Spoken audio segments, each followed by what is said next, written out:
అడుగుజాడలు మాత్రం వదులు, అరుదైన జ్ఞాపకాలు మాత్రం అందుకో అనే అరణ్య స్ఫూర్తికి అక్షరాలా సరిపడే పుస్తకం శేషాచల కొండ కోణంలో అని రచయిత అభ్యుదయవేత్త భూమన్ అభిప్రాయపడ్డారు.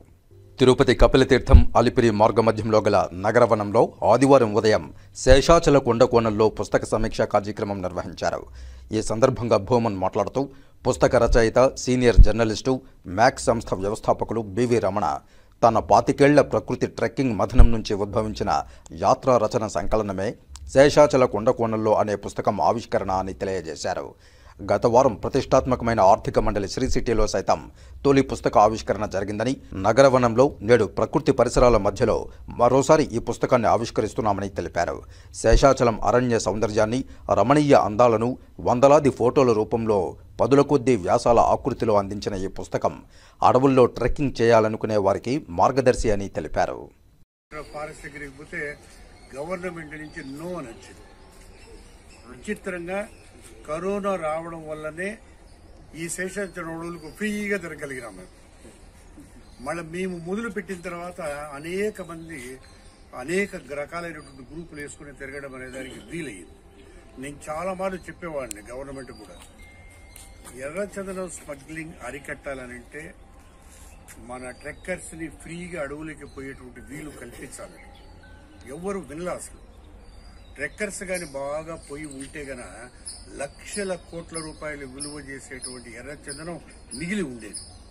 కానీ ప్రభుత్వానికి ఎర్రచందనం కొట్టించుకోవడము అనేది, దాన్ని స్మగ్లింగ్ చేయటం అనేది ఇష్టం గనక ఆ ఎర్రచందనం స్మగ్లింగ్ చేయడానికి బాగా ప్రోత్సహించింది. మనకు తెలియదు ఇవన్నీ కూడా. దాని వెనకాల ఉండేదంతా కూడా ప్రభుత్వమే. ఎంత తెలిసినా రాయలసీమలో అసలు శేషాచలంలో లక్షల కోట్లు. అంత ఎర్రచందనం మనం నష్టపోయినామంటే తిరుపతి వాసులంగా చాలా విచారం అనిపిస్తుంది నాకు.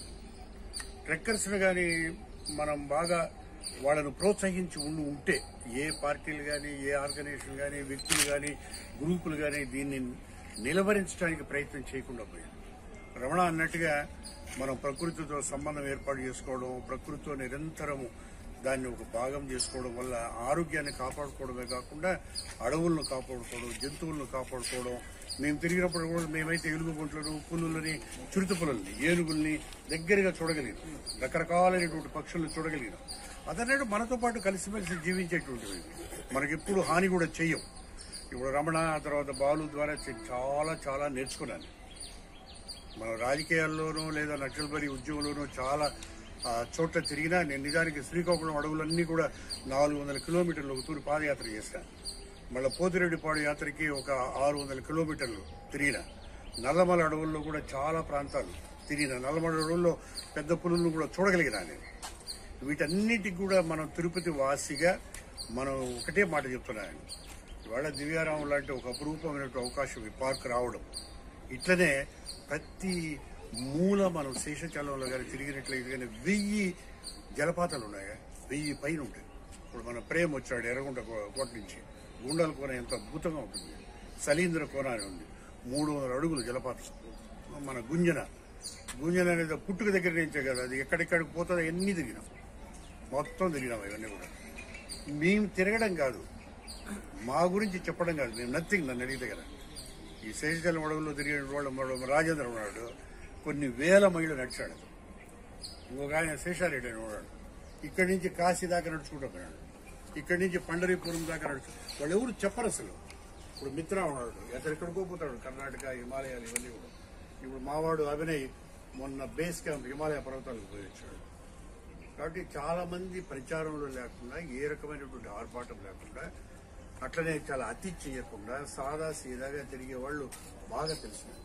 అంటే మా ప్రయత్నంగా మన పక్కన ఉండేటువంటి, మన పొరుగున ఉండేటువంటి శేషాలకు సంబంధించి కొన్ని వ్యాసాలు రాయడం జరిగింది. దీనికి నిజంగా చెప్పాలంటే మా సీను ఉన్నాడే, ఇతని ఈ ఫోటోలన్నీ కూడా తిరుపతి, అన్నమయ్య, చిత్తూరు జిల్లాల్లో మొత్తం కడప జిల్లాలు అంతా కలిపి వ్యాపించినటువంటి శేషాచలం అడవులు, అది చాలా పురాతన కాలం నుంచి ఉన్నటువంటి గొప్ప అరణ్య క్షేత్రాలు.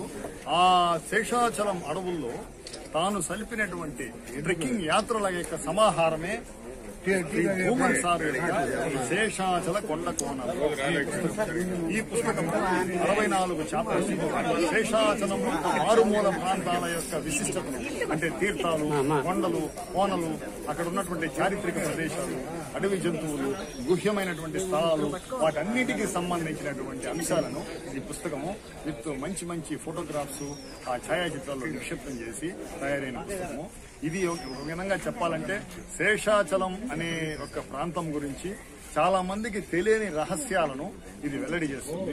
ఈ పుస్తకం ద్వారా మనం గాని చదివితే ఈ పుస్తకం మనకి ఎన్నో గుహ్య ప్రదేశాల్లో తీసుకుపోయి శేషాచలం అనేది ఇంత వైవిధ్యమైన ప్రదేశమా, చెట్లు, కొండలు, కోనలు, పక్షులు, అటువంటి జలపాతాలు వీటన్నిటి సమ్మిళితమా అనేటువంటి భ్రాంతి తెలుస్తుంది. మామూలుగా మనకు తిరుమల అనేది ఒక యాత్రా స్థలంగా తెలుసు, కానీ శేషాచలం అనేది ఇలాంటి ప్రకృతి ధామం అనేటువంటి ఒక వాతావరణం కూడా ఈ పుస్తకం ద్వారా మనకు తెలుస్తుంది.